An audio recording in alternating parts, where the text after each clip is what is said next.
Well, say a few things about some of the other Conrad books on the list. Under Western Eyes was a financial failure when it was first published in 1911, and I think it's still one of his least read novels. How many of you have read it? Well, that's pretty good. The background is revolution, bomb-throwing terrorists, and double agents. To what extent these people were news at that time, I just don't know. See, the media was really in its infancy at that point. But at any rate, apparently it wasn't a popular current subject. At the present time, when terrorism is again in vogue, very much so, the book might have quite a lot to say to present-day audiences. And also, notice that these are the Tsarist secret police are just exactly reminiscent of the KGB. It's like, they're just same guys stayed in there with different management. Not all that different. And the basic theme is, again, corruption of an ordinary person under stress. That's a recurrent theme with Conrad. You see, you have Razumov, who's the protagonist of Under Western Eyes, Nostromo, Jim, Will Elms in An Outcast of the Islands, and, of course, Elmire didn't need to be corrupted. He was already a complete jet. In Conrad's own words, Razumov is an ordinary young man with a healthy capacity for work and sane ambitions. He is working towards an academic career. In 30 years, he could be a respected professor. Then Conrad drafts this rather dull, rather stodgy young man into his novel.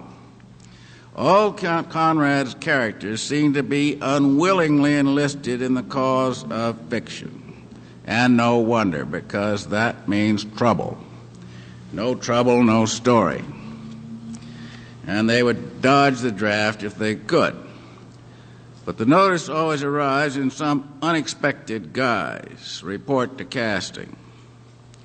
Now, this Haldon, a bomb-throwing terrorist who has just executed, as he says, Mr. P., takes refuge in Razumov's apartment under the totally mistaken impression that Razumov sympathizes with the revolution.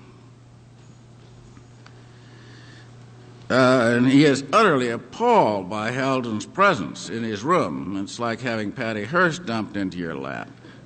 But one hell of a lot worse, because this is Tsarist Russia with police quite as brutal and arbitrary as the present-day Russian police. And this isn't a few years in a comfortable jail with a publisher's contract coming up. This is 10 years in Siberia, considering the seriousness of this case, might even be a death penalty. So all he wants is to get Haldon out of his room. But Haldon sends him to a connection who is supposed to arrange his escape, but the connection is dead drunk. And there's a great scene when Razumov loses his temper and breaks his club over this guy's head. Doesn't help any. So then Razumov is wandering around in the snow, and he has already decided to turn Haldon in. He was thinking about there's some very good, what I would call hallucinations. Go on. Hallucinations of stress here. And this Conrad does very well indeed. She has already decided to turn Haldon in, and then he thinks about he's just been to try to arrange Haldon's escape, and then he thinks, well, I better not say anything about that. It was just like it says a very hard faucet turned over in his mind, that he better not say a word about that. He's wandering around in this snow, and then he has this hallucination of seeing Haldon's phantom stretched out in front of him in the snow. Anyway, he goes to his patron. This is a prince who's been sort of his patron, and there's a hint that Razumov may be the...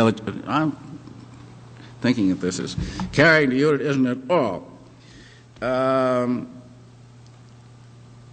There is a suggestion that the prince is that Razumov is the illegitimate son of the prince. Well, anyway, he goes to this prince, and the prince, of course, goes to the police, that is, to the military. And like Lord Jim, you see, Razumov has taken an irretrievable step. He has become an informer. There's a very good scene when Halden walks out of his apartment. This is another of these hallucinations of stress, and he sees, he knows the police are waiting out there, and he sees the police as sort of someone with a cape, with a black cape around and a slouch hat. And then another picture, as he says, perhaps just a shifty-eyed scoundrel with a loaded stick, smelling of raw onions and spirits. Well, of course, the authorities are not convinced. They think that there's some connection, and they're quite right in thinking that. Remember, he has something to hide, namely the fact that he did try to facilitate Halden's escape to get rid of him. And he's expecting to go up against the tough cop, that's the general that he saw at first, and instead he goes before a con cop, Counselor McCoolin. And that, the interview with Counselor McCoolin is very fine indeed. It's one of my favorite passages. I wish I had the book here. I tried to buy it, but I can't find it in town. But at one point, Razumov is about to walk out. He says, "I protest against this comedy of persecution, a comedy of errors, phantoms, and suspicions. I shall take the liberty to retire, simply to retire." He walked to the door. An unhurried voice said, "Kirilo Sidorovich." Razumov at the door turned his head. "To retire," he repeated. "Where to?" asked Counselor McCoolin softly. He's not about to let this guy go, of course. Well, anyway, I'm frequently asked what other writers have influenced my own work, and I would say without hesitation I've been most influenced by Joseph Conrad and Denton Welch. The interview between Carl and Dr. Benway in Naked Lunch was quite consciously modeled on the interview between Counselor McCoolin and Razumov. And they both have the same trick of half-finished sentences, and the end is almost identical. That was quite consciously did that. And years later, when Brian Geisen was writing The Process, he showed me a passage of dialogue taken verbatim from a science fiction novel and used in a similar scene in his own work in progress. The science fiction novel appropriately concerned a mad scientist who devised a black hole into which he disappeared. And this passage was not, however, was not used in the published text of The Process. Incidentally, I think Under Western Eyes is definitely good film material. You see, Razumov, the informer, falls then in love with the sister of Halden, who was executed, was arrested and executed after being turned in by Razumov. And then Razumov has been enlisted by Counselor McCoolin as an informer in Geneva, which was then a center of terrorist activity.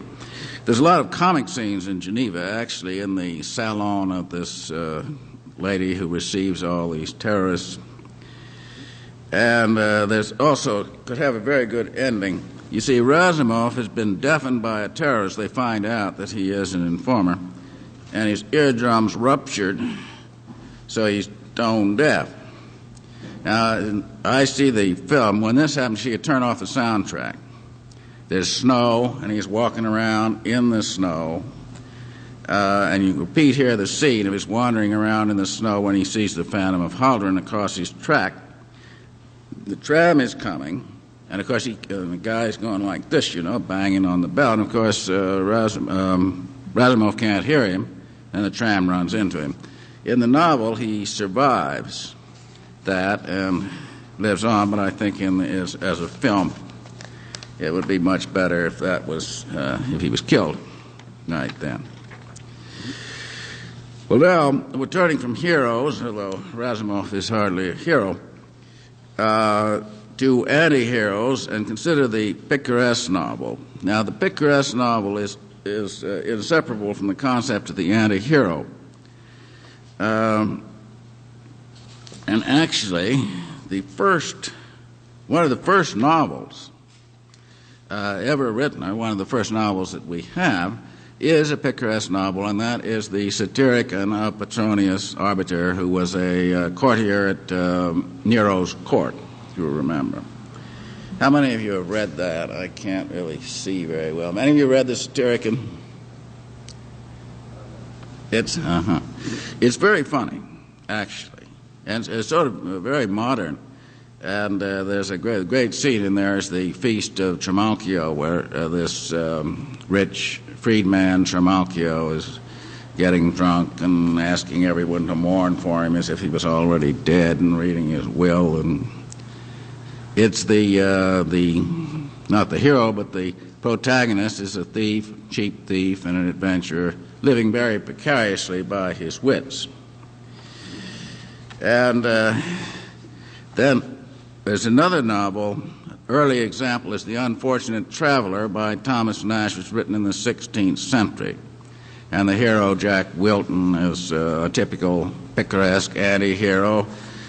He encounters a series of adventures and misadventures, often of a comic nature. And most picaresque novels are funny, and most of them, they all have anti-heroes, and the typical hero protagonist of a picaresque novel is also, well, he's not a member of the establishment. He's an outsider by his nature. So, now, I was thinking of three writers who really, to my way of thinking, come under the, are in the picaresque tradition, but are not generally considered so. And those are Jane Bowles, Celine, and Denton Welch. And I think I'm also myself very much in the picaresque tradition. And actually, Celine's Journey at the End of the Night is a classical picaresque novel, but was not recognized as such by the critics. They all said, oh, this cry of despair and all that, it isn't at all. It's a terribly funny book. Jane Bowles and Denton Welch, also to my mind, fall into this category, are not as directly, or not as, they're not in such a classical picaresque tradition, but both writers pleasantly surprise the reader with frank admissions of ineffectuality and cowardice. And the anti-hero is also very much a punk phenomenon, and not for nothing was Denton Welch called punky by his father. When the gap between what one has been taught he should feel, think, say, and do, and what one actually does feel and think becomes too great, the anti-hero emerges. He emerges from a black hole, a vacuum in the fabric of correct behavior, and his conduct is often so outrageous as to provoke laughter rather than censure. I've also made a collection of anti-heroes in reality from newspaper accounts. There was actually a pilot in the early days of aviation who'd smuggled a parachute on board, and he bailed out and left the passengers to crash. And in the sinking of the Titanic, there was a steward who got himself up in women's clothes and swished into the first lifeboat. And he was discovered. How he ever escaped with his life, I don't know. But he did. And then I used that in Twilight's Last Gleaming, and I had the captain escaping in women's clothes. And then there was a Mexican bus driver. This is really the prize of the collection. And the bus was completely full, about 47 people in the bus, and a lot of people on top of the bus, the way it happens in Mexican buses. And the bus driver is smoking a cigarette with a leaky can of gasoline beside him, and, singing idiot mambo, que rico mambo. He looked down and saw that the gasoline had ignited from his cigarette. Without interrupting his song, he opens the door and jumps out. So the plane went ahead and crashed into a ravine. Everybody inside was burned to death. And about 30 peons riding on the roof jumped off. 30 guys with machetes. And they turned and looked at the driver, man, and he took off and has never been seen since. He outdistanced 30 machetes. And those mountain boys, they can run. So he must have been a real marathon runner. Wow. Actually true, yes. They never heard of him again. Now, Saline, I just speak of one scene which I think is terribly funny, the scene on the boat. He gets on his boat going to Africa, and all the other passengers are civil servants and army personnel. So they don't pay, see. But when they find out he's paying his own fare, they decide there must be something all wrong about him. He is suspected of pimping a bit and selling cocaine, also a pederasty, but that only is a sideline. So finally they corner him on the deck and they're prepared to beat him to a pulp. So he rushes up, seizes both the captain's hands in his with a fine show of emotion, and says, "Among soldiers and gentlemen, should any misunderstanding be allowed to exist? In God's name, vive la France!" So he says, however ill-disposed, it's very difficult for an officer to strike a civilian in public. However ill-disposed towards him he may feel just when the other is shouting, "Vive la France!" So he says, their hesitation saved me. Bit by bit, while this humiliating trial lasted, I felt my self-respect slipping away from me further and further, and at last completely gone, as it were officially removed. Say what you like, it's a very pleasant sensation. After this incident, I've always felt infinitely free and light, morally, I mean, of course. Perhaps fear is what you need most often in life to get you out of a hole. Personally, since that day, I've never myself wanted any other weapon or any other virtues. This is about as far as you can get from Lord Jim. And then he goes into the bar with him, and they start telling all their stories and war reminiscences, and he says, that's something that deserves to go down in history. And then they begin to feel, oh, he's a very nice guy. There's some great passages in Africa itself. Let's read one here. Endless petty quarrels, both personal and between groups, were always in progress, between the military and the civil servants, between these and the traders, and between both of them against the former, and then between all three against the black man, and finally between the black men themselves. Such vital energy as was not sapped by malaria, thirst, and the heat of the sun was consumed by hatred so bitter and insistent that many of the residents used to die in their tracks, poisoned by themselves like scorpions. Very, very funny book. And Death on the Installment Plan is also, I think, very funny indeed. I sort of lost him in his later book. Now, Denton Welch, very different type of writer. I often recommend Denton Welch to young writers who say they don't have anything to write about, because he can go to a tea party or go out and buy a snuff box or something and get a whole chapter. So I'm just going to read a few selections from A Maiden Voyage and A Voice from a Cloud to give you some idea. In school that afternoon, we each had to write a chapter of a ghost story. This is the only lesson I've ever enjoyed or remembered. Borrowing from the Bible, I wrote, the hair on my flesh stood up. How everyone laughed when it was read out. I described the red damask walls, the silver sconces, and the great bed crowned with moldy ostrich feathers. All very romantic. And now he's in China. I slept alone that night in a bungalow some way from the others.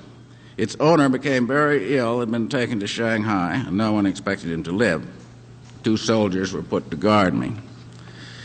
I began to explore the rooms. A ghostly smell of liquor hung about the sideboard in the dining room, and the dried sediment in the empty decanters reminded me of scabs on sores. I sat down in the armchair, which let out a dirty sigh of dust and tobacco smoke. I was fascinated by the sharp-soiled feeling in the house. I went to look at the bed. From the ceiling, a gray carterac of mosquito net fell around it, giving it an important, grim look.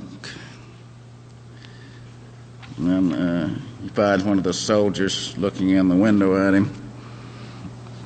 At breakfast the next morning, we had buffalo milk on our porridge. I tried not to imagine it squirting from tingling, leathery udders. It reminded me of the soft, rich mud around a pool where cattle go to drink. And this is a passage I like very much. They're put off their train by soldiers, and they just stop in this hotel in some small Chinese city. A wasted-looking servant came out of the rooms and led us up the brass-bound stairs to another wide passage. Here the reek of opium was unmistakable. It hung heavy and sickly in air which was already loaded with smells of garlic and sweat. The most disgusting smell of all was the breath of scent, which floated corruptly on the back of the others like a top dressing. Sleeping people lay on the benches. One had just woken up and been sick. His vomit lay in a pile beside him. A door opened and 2 Chinese youths ran out. They were dressed only in European shirts. As they darted past, I saw with a shock that one of them wore a little ebony and ivory crucifix, which bobbed stupidly up and down on his chest. The weary servant took no notice. I lay down on the bed again and waited for the dawn. It came in a little thread, like an inflamed eyelid against a gray face. The morning seemed dead and old and tired before it had begun. The life in the passage revived. There was vomiting and retching and the noise of servants quarreling. This is a passage I like very much. Children are supposed to love their ponies. And then he's in China, and some girl asked him, "Would you like to come riding this afternoon?" "Someone has lent me a pony, and I thought you could hire one and come with me." I had not ridden since I was 10 years old, when my horrible little black pony had at last been given away. How I had hated it.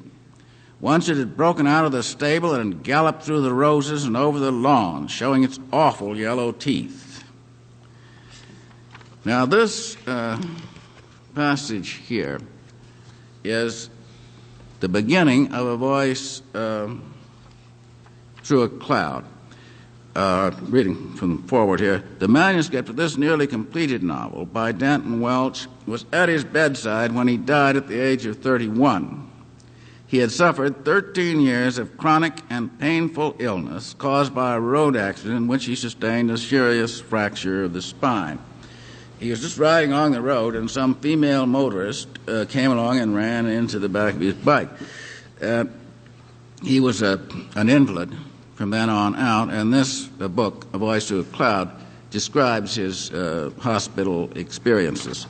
But what is very interesting, I mentioned the walk exercise in the last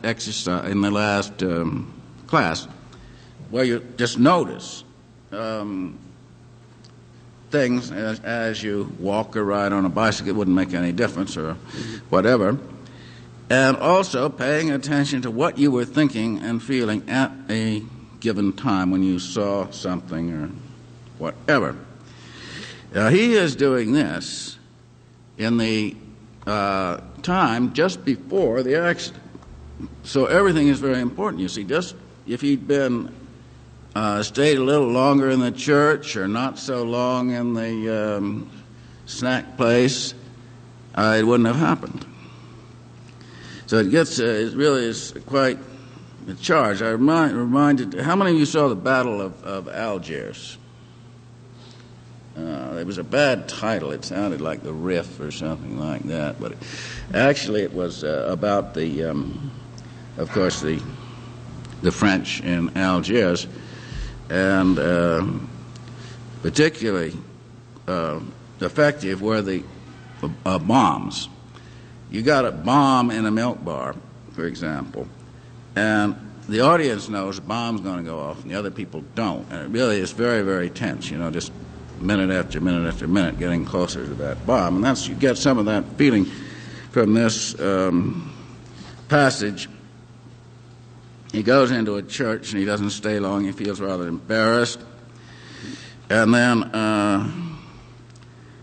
so I was not used to traffic.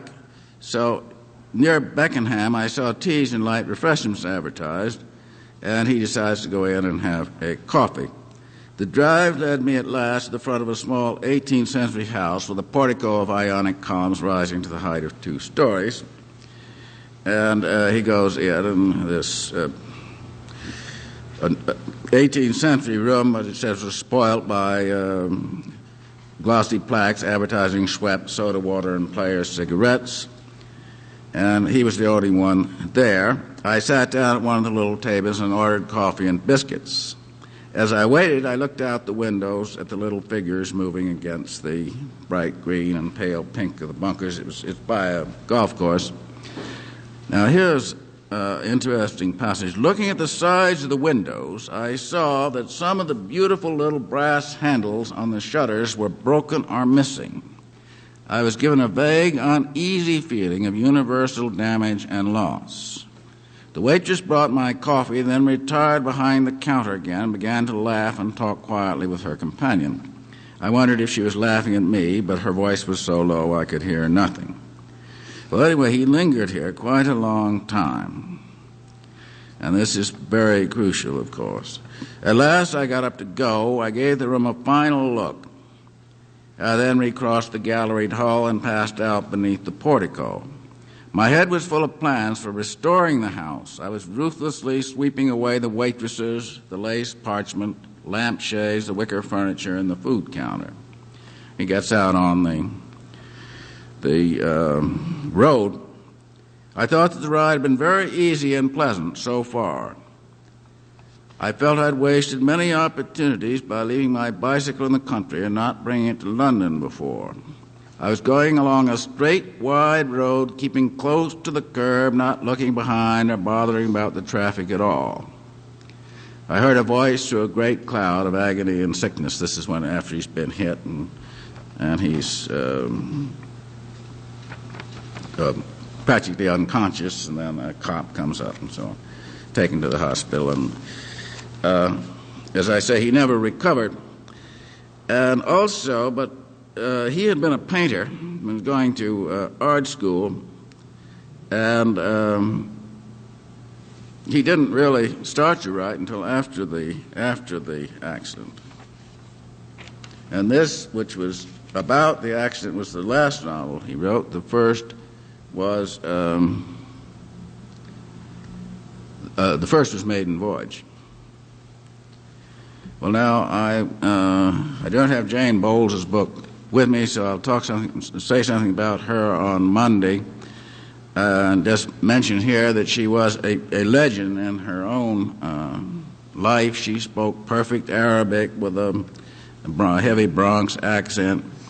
And Brian told me about how she was up on the roof. You know, only women are allowed on the roofs during the daytime in an Arab town. You go up on the roof, and the women will all start screaming at you. Pardon? She was up on the roof. All these Arab houses have flat roofs. The men are not supposed to be up there until sundown. And if they get up there in the daytime, that's when the women are, hanging out the wash and gabbing and gossiping. And they'll start screaming at you. So she just leaned across to the next roof and she said, "You had anything good to eat lately?" And she was in solid. And she had all sorts of mischances in her personal life. She had a manuscript completed, and a great wind came in and just blew the manuscript out of the room and away and was never seen again. She didn't have a copy. She had a stroke and eventually became insane, and she died in a hospital in Malaga about 2 or 3 years ago. I'll have her book. It's been reissued, The Complete Works of Jane Bowles. She didn't write all that much. It can all be gotten into one volume. And it's been reissued by Echo Press, called My Sister's Hand in Mine.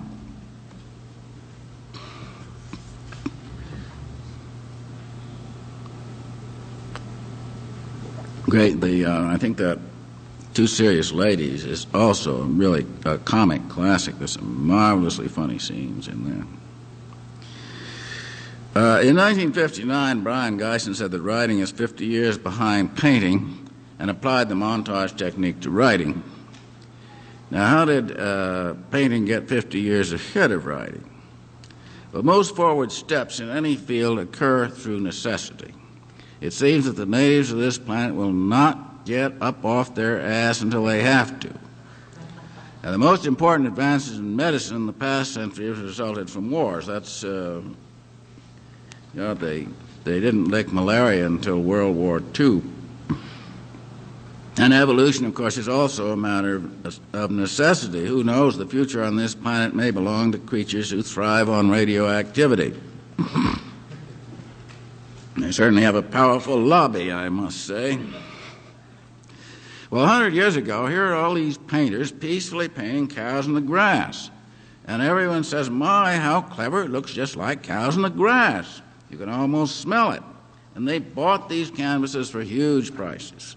The Vanderbilts had a load of this crap for which they had shelled out millions, and the collection sold at auction for about $100,000. You see, the paintings retain a certain value as antiquities, rather like wooden Indians. But the prices, you can't get anywhere near the price that these things sold for. So what happened to this painter's paradise? Photography. Click. A camera can do it better. Photographers shot the cows in the grass out from under painters, and they had to move on. And then there was montage, impressionism, minimal impressionism, body art, happenings, and every artist practically now has his own school. One guy's doing broken plywood and something else. And so now let us ask, what invention could blast the writer out of sequential narrative? Well, perhaps a tape recorder sensitive enough to record subvocal speech. You see, here's the intuitive writer cleverly approximating the verbal stream of consciousness. Why, it's so real, just what such a person would be saying to him or herself. Click, turn on the recorder, click, play back. The tape recorder can do it better. So now writing has to move.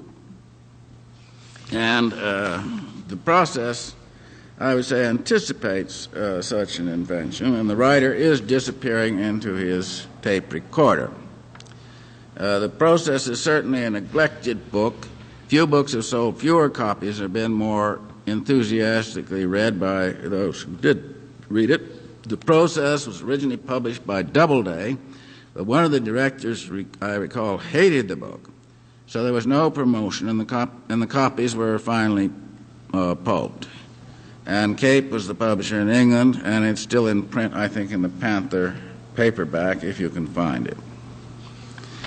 Well, anyway, in the process, Brian Geisen eliminates the omniscient author who knows the past, present, and future, and the innermost thoughts and feelings of his characters. Nothing is presented in the process that the person speaking could not know from his own experience. The process is a series of first-person recordings, and the tapes are I, thou, he, it, she, we, you, feminine, you, masculine, and lastly, they. And all the narrations are recordings on the ewer of Ulysses O. Hanson, a pot-smoking black professor, recording and recorded as he travels through great deserts where the fabulous Heimers juggle precarious phantom empires over heat waves and atomic testing sites. And the tape recorder is the point of observation that brings each narration into present time. Rising a curtain can begin with a tape recorder against a white wall. There's a round opening in the wall through which, like a porthole, we see the blue sky of Africa. A black hand presses the button. Playback 1.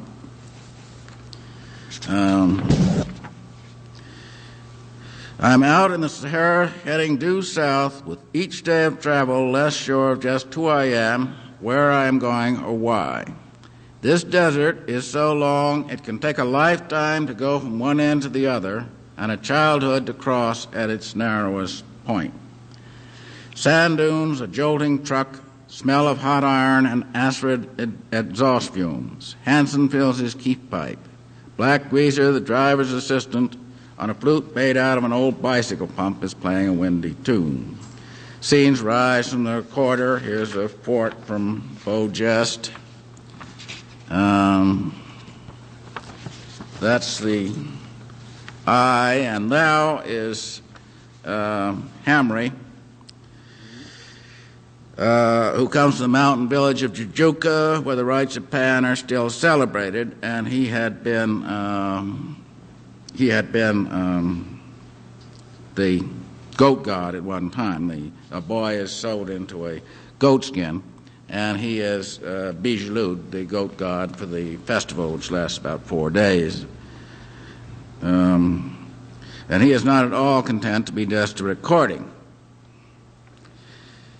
And now the master of ceremonies, Hassan Merakani, the black professor, introduces that interplanetary vaudeville team, the Himmers. This pair, who traveled through Africa with $1 million tossed casually into a suitcase, leaving a wake of riots and devastation behind them, as all travelers in present time must do, riding a surfboard on the wave of present time, which is, of course, what the city desk calls news. And remember that all news is bad news.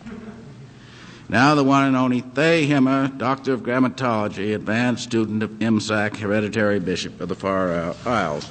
Now, of course, grammatology is actually Scientology, and the Himmers are actual characters who considered themselves to be the power behind Hubbard.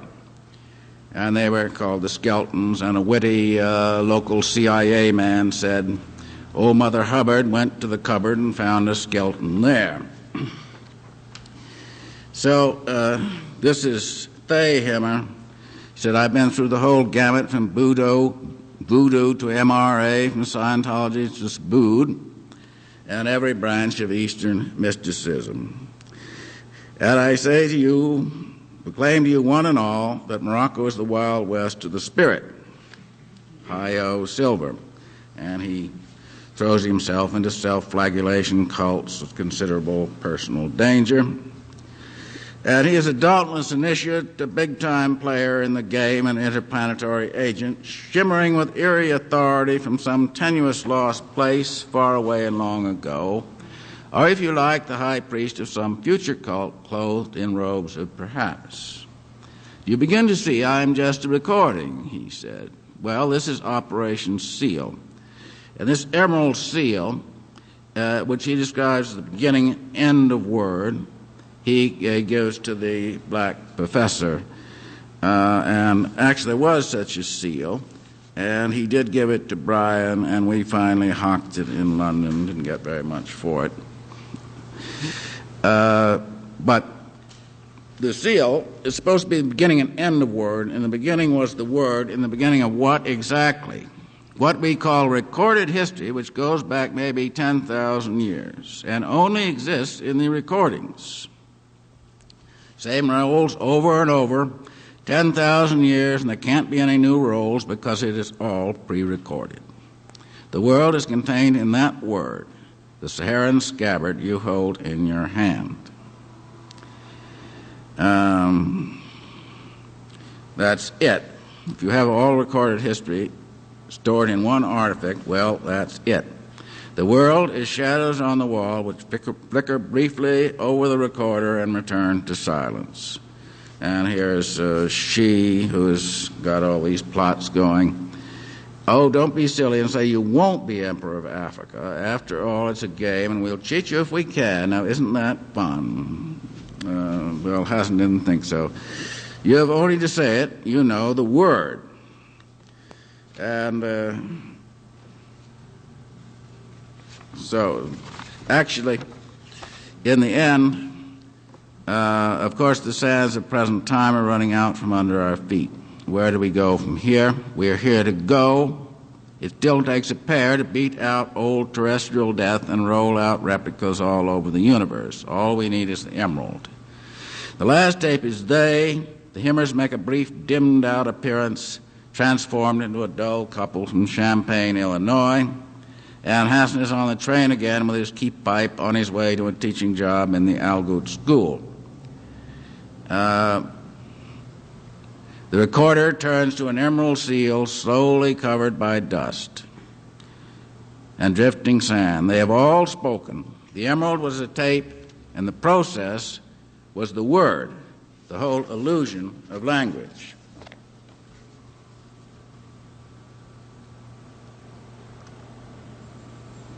Now to consider in physiological terms the beginning of word and the function of language, there's a book on the list entitled The Origin of Consciousness and the Breakdown of the Bicameral Mind by Julian Jaynes. How many of you have read that? Well, good, yes. Very interesting book. I'm not altogether convinced of his thesis, and the book, the end of the book sort of falls down completely. But anyway, he surmises that the first voices were what we would now call hallucinated voices. The chief or God King was able to evoke these voices, and this ability to make his subjects hear his voice was the reason for the awe in which he was held. You could imagine he's here and they're there, and they're hearing his voice right in their heads. He further surmises that the right or non-dominant brain hemisphere was the source of these voices. Now, someone carrying out a task, say at some distance from the chief, needed this hallucinated voice to keep him on the job. The right brain hemisphere was the voice of God. So, ruled by his right brain hemisphere, bicameral man was not conscious as we know consciousness, which is a byproduct of indecision and conflict. Bicameral man had neither conflicts nor responsibility. He was obeying the voice of God. To put it in Freudian terms, he had no ego. He was ruled by his superego and his id speaking through the right brain hemisphere. He had no need for what we call consciousness, which is ego. Homeric Greeks saw and heard the gods. Now the poet is, you see, we think of the poet like Homer as speaking in fanciful terms when his heroes talk with the gods. Not at all. He was speaking, according to Jaynes' thesis, quite in factual terms, because people then were existing in a medium of hallucination, both verbal, oral, and visual. Now, why were the voices believed and obeyed? Authority of these voices derives from their very presence. The inner voice is inescapable. To hear is to obey. And he cites the case of a modern man on a beach, and a voice orders him to drown himself. And he would have done so, except that the lifeguard jumped in and pulled him out so he could tell the story. And, of course, the voices of schizophrenics are definitely in this category. Now, this is very much the same thing, what she says in the process. The first word was hello. The enforced recognition of another being, or at least another voice, and another purpose inside the human nervous system. Jaynes cites a mass of evidence from patients with brain injuries and experiments with electrical brain stimulation. The right brain hemisphere is the source of creation, synthesis, and the relation of objects in space. The simplest problem in geometry becomes extremely difficult if the right brain hemisphere is damaged or destroyed. For example, that is, say, 0x, 0x, 0. Well, obviously the next thing is x, but it would be very hard for anyone to see that if their right brain hemisphere was destroyed. The left hand can. And stimulation of certain centers in the right hemisphere can produce oral hallucinations in normal subjects. Now, he doesn't go far enough. Wouldn't this lead us to infer that perhaps the voices were originally produced by some external stimulation? That an electromagnetic field or perhaps even a virus was the original means by which the voices were internalized, and that these must have come from somewhere? Well, he doesn't go that far, actually. Now, the bicameral mind, according to his thesis, broke down in a period of great chaos and migrations, and this breakdown was the beginning of consciousness, of the hallucinated internal space known as I. Now, his point is that, the Homeric heroes had nothing, no such internal space. They didn't have this I. Into morality, law, and divination, narratization and responsibility, and deceit as well. You see, if you need, he says that the rise of oracles is a very important step in the breakdown of the bicameral mind. If you need oracles, you don't got it. You don't have the voice of God in your own head. Well, people then finally, as this broke down, then the people who were hearing voices became sort of a nuisance. And in fact, they were, in many cases, driven out or even shut up into concentration camps. Now, from this point on, the dominant hemisphere is from this point on uneasily and insecurely dominant. Remember, the whole space we call I, our whole reality concept, which is a moving film of association, memories, is as much an illusion as the voice of God that ruled bicameral man. Both constructs are simply recordings. The whole screen you think of as reality may quite suddenly go blank. This is the way the world ends, not with a bang but a click. Now, in evolutionary terms, we have seen the complete dominance of the non-dominant hemisphere, and now the precarious dominance of the dominant hemisphere at the expense of great mental illness and crippling conflicts.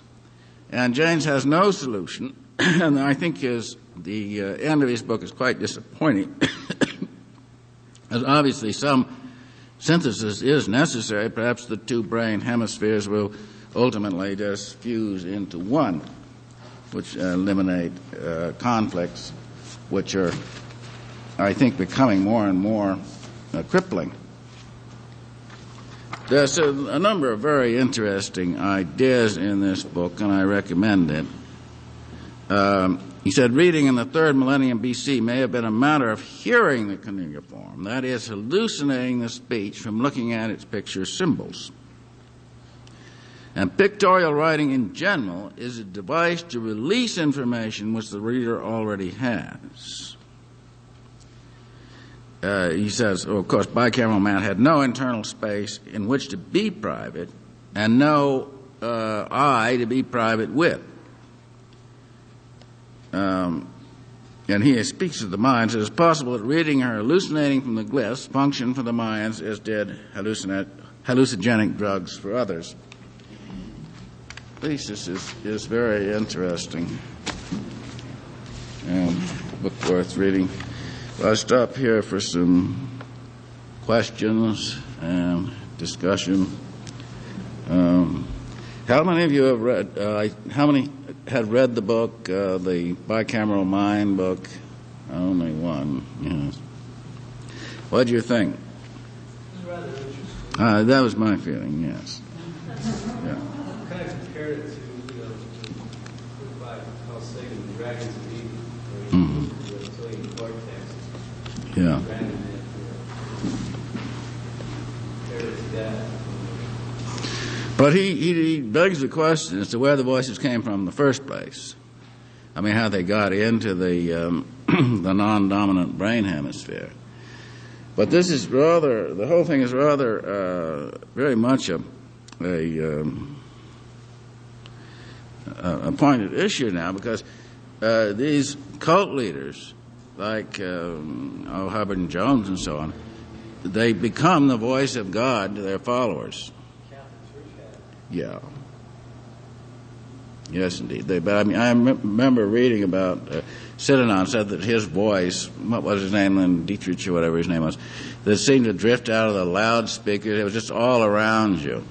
Maybe he had tape recorders playing back his voice, but that apparently is what happens. That they become the voice of God to their followers, which means that they have as it were, invaded the non-dominant brain hemisphere. And anybody that has that happen after that is a threat to that organization.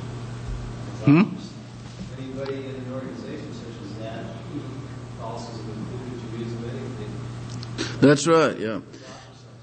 Yeah. Yes. Exactly.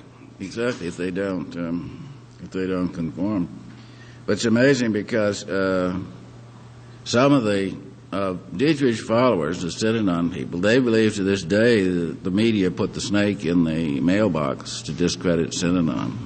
I mean, how far can it go? Well, somewhat further when Joan ordered them all to commit suicide. It was rather interesting to compare that to some of Mircea Eliade's books on shamanism, linear time, and historical time and cyclical time. Too. Yeah. And compare the two, I suppose couldn't do anything except note the differences between them, but they kind of overlap a little bit. They do. They do. Very definitely. Well, let's see. Some further questions? Yes. Wouldn't Odysseus be an example of a man with a masterful and clever ego of the sort that we recognize as being formidably modern among people who perhaps would be You're talking about cult leaders? Well, I'm referring to James's idea that all the people there were asleep, caught up in the war of the gods. It seemed to me that part of Odysseus' strength was that he was cleverness. Yeah. Well, yes, that was the point I was making, that anyone who is going to has the strength to sort of produce his voice in other people and make them obey.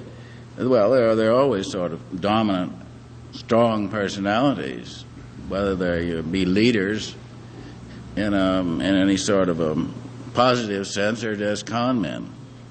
But they had the power to convince, in other words. Any cult leader must have the power to convince. Now, as you point out, he's convincing people often who are quite ignorant. And he wants to keep them that way. That's the way he likes to see them, is ignorant. Did you say earlier that it cultivates the non-dominant hemisphere to positive control the right hemisphere? They've done lots of experiments with electric brain stimulation, say in stimulating certain areas in the right brain hemisphere, and that will produce hallucinated voices in perfectly normal subjects. Earlier, when you were talking about mentioning cults, did you say that cults leaders tend to take on the voice of like what is now becoming non-dominant hemisphere? Yes. Mm-hmm.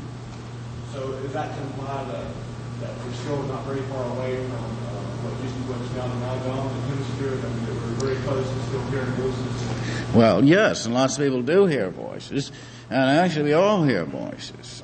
We have the voices of memory. And, of course, oral hallucinations are among the most common, and I think there are very few people that haven't had it at one time or another. The most common is to hear someone call your name.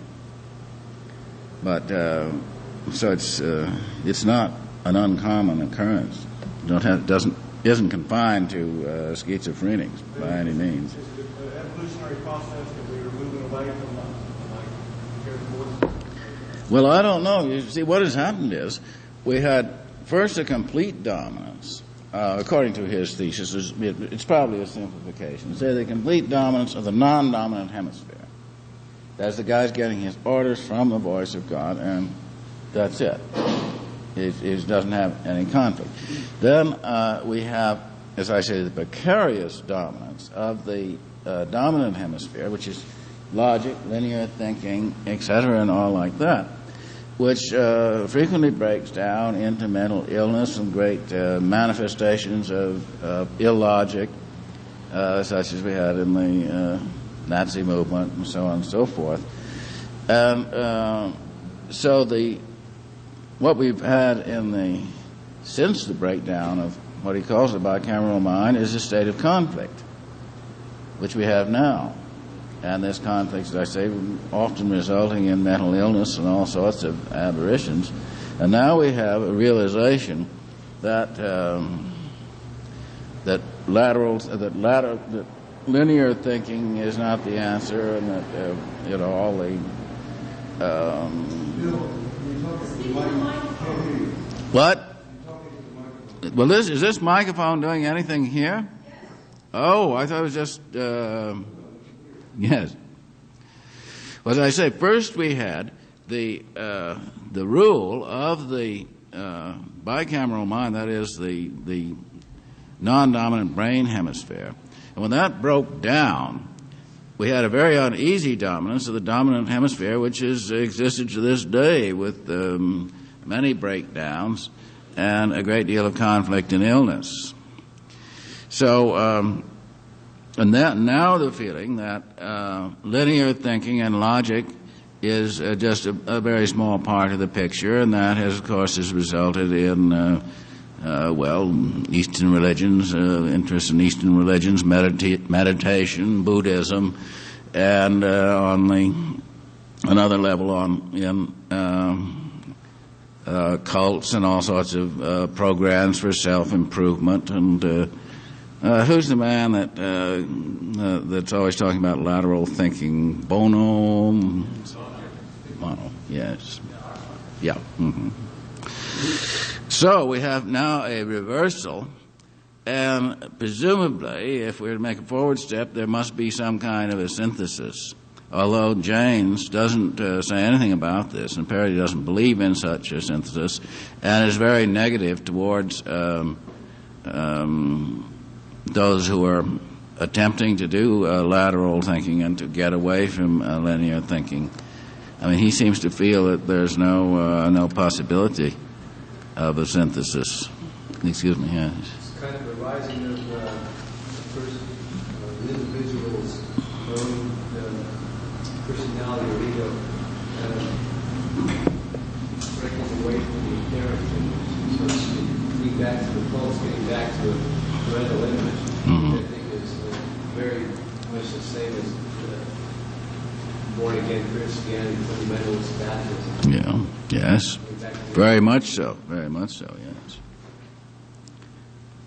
So there is a very definite swaying away from rationality at the present time.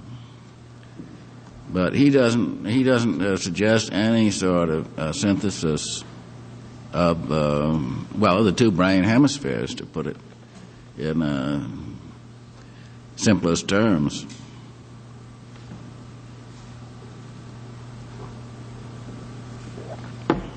Yes. Is he talking about a physiological evolutionary shift? Yes, certainly. Well, no, he is not. He is pointing out, for example, that the bicameral mind broke down in a period of great sociological change and chaos, not necessarily physiological. But I don't think that there are any. I think that such changes would involve physiological changes. It's a question of what one is used to, how one is used to thinking. If one has been used to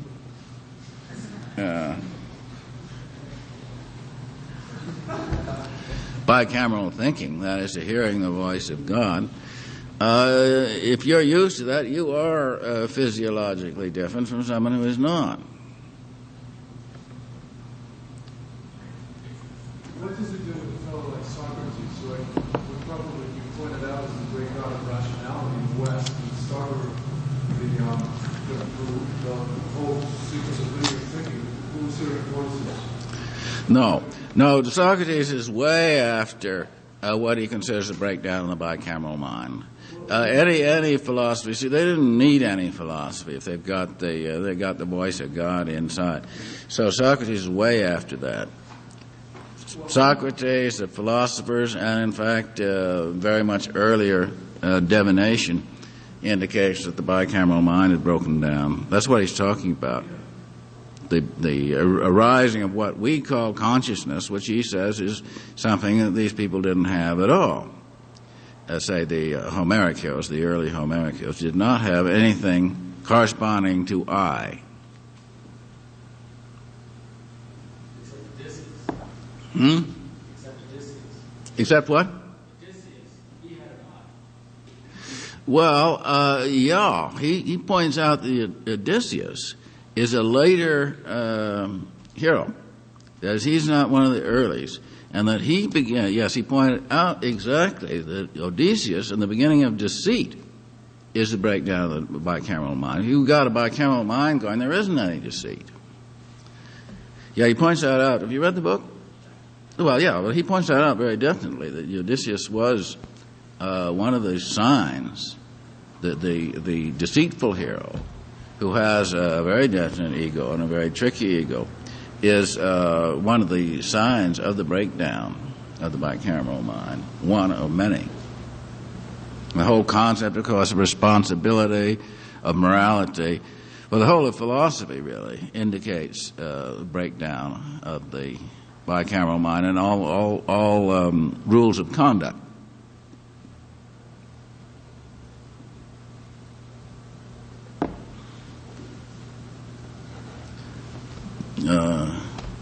More questions? What part of videotape and what you're talking about before, being able to hear playing this man's voice and the tape recorder over and over again, what part does this play? Is this part of able to choose this part of Well, it's a very, very important point, you see. Remember, this is very new.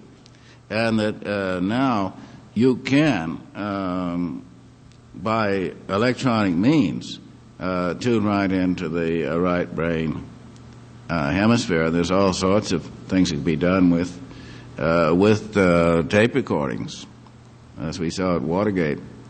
So this is a new development, the tape recorder, and one of the more important, probably one of the more important developments, one of the more important inventions.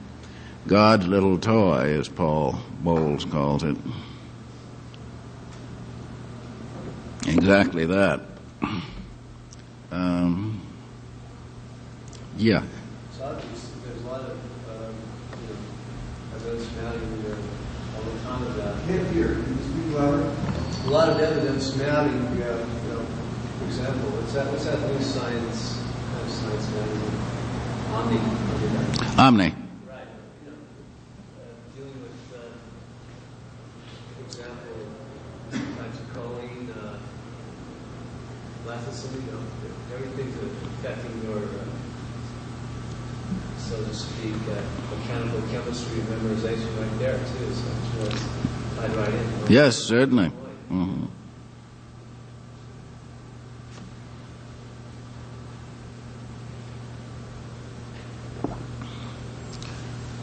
Questions?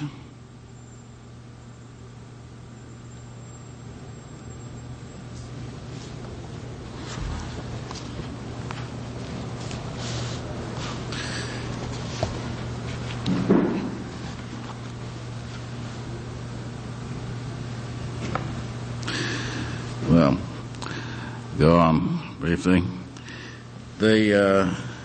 On the reading list, I'm going to go through talking about books that I haven't talked about briefly now. These books, the Le Vieux de la Montagne and the Caliph Hakim by Betty Boutoul, about the only books on a very, to my mind, a very important and unique figure, the old man of the mountain, Hasani Saba, who lived about 1000 A.D., the old man of the mountain, master of the assassins. Operating from a mountain fortress in Alamut, where he trained his assassins, he terrorized the whole Muslim world. His long, bony finger could reach as far as Paris. Now, his technique was that he would know that he's going to have trouble from so-and-so, some caliph, some general, and then he would plant one of his men, either in the sometimes in the entourage or as a servant. There's one case of a general who was about to start a campaign against Hasni Saba's fort, Alamut. You see, he wasn't paying taxes up there. He was living outside the law. And there were many expeditions made against Alamut. Well, at this point, when the general was getting all ready to launch this campaign, an old man who had worked in the garden for 10 years killed him with a scythe. He was one of Hasni Saba's assassins. There are many misconceptions of Hasni Saba. The hashish story, that he gave them hash and they felt themselves transported to a paradise which was full of houris. And anyone who's taken hashish knows this is pretty absurd. And there were no women allowed in Alamut at all. And everything points to a very Spartan discipline. He had his own son beheaded for bringing wine into Alamut. But you see this system. You have a fortress which is surrounded by partisans. It wasn't by any means the only fortress. He was in no effect position with regards to his opponents. That is, he could affect them, they couldn't affect him. And this is still a very viable tactic. But of course, the no effect position would have to be ensured by concealment. They made a number of attempts, as I say, to take Alamut, but it wasn't taken until about 200 years after the death of Hasni Saba. And his last words were supposed to have been, nothing is true, everything is permitted. Now, this is usually taken as a license to commit any sort of atrocities. Everything is permitted. But remember that everything is permitted because nothing is true. That is permitted to someone who realizes that everything is illusion.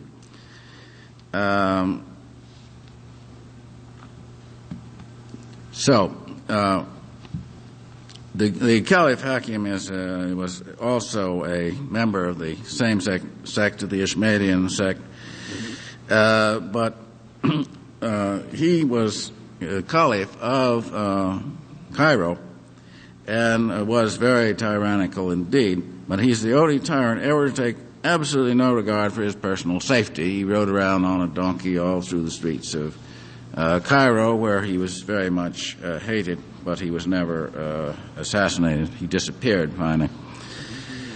The whole matter of Hasni Saba's method, and there was supposed to have been a large library at Alamut, but there's no record of this.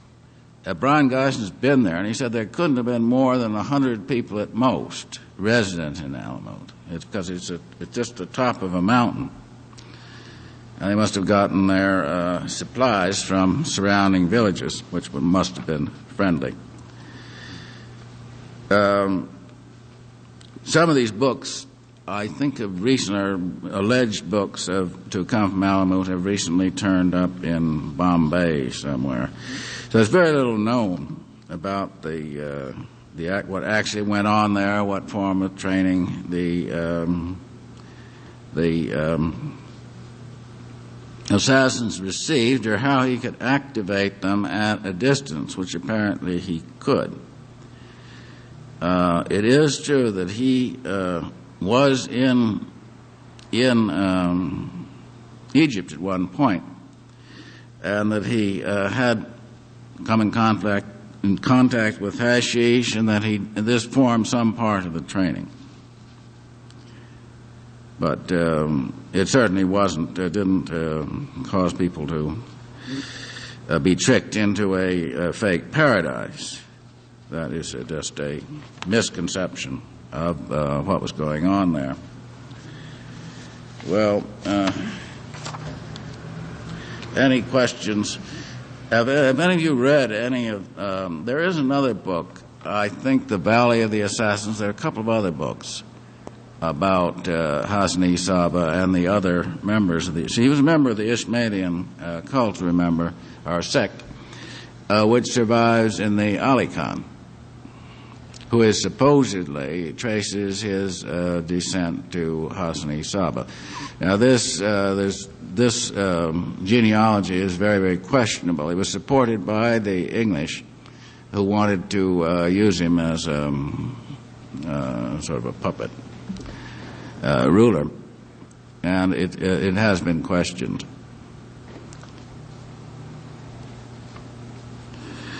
And it was a dissident Muslim cult that had the tenets of it are really quite hard to pin down, because Hasani Saba left no written record. I mean, didn't write any sort of a Bible or anything like that. There's very little written.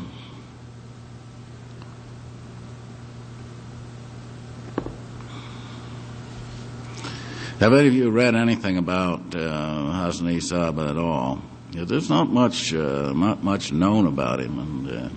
And what? There's an excerpt from the book. There's a couple of books. The Valley of the Assassins. There was another book on secret societies, which I forget the name, which listed the assassins as one of these secret societies. Yes.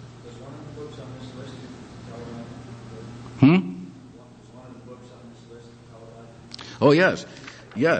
That is Le Vieux de la Montagne by Betty Boutou. Both of these books are unfortunately in French and have not been translated. The second book on the list is what I was just talking about, published by Gallimard in 1924. And as I say, have not been translated. And the only others I know, there are about two, that I forget the author and the name, but she certainly had certainly the best and most complete account. Although what her sources were, the Russians are the most considerable scholars on this particular subject of Hasani Saba and the genealogy, etc. The Muslims took it, the Mongols took Alamut in about 1200 and something. And then there was the rumor of this library, which has never turned up. So it's pretty wide open for research and also for inference, since we don't know what the actual training was of the assassins received. So it's a good subject for fiction.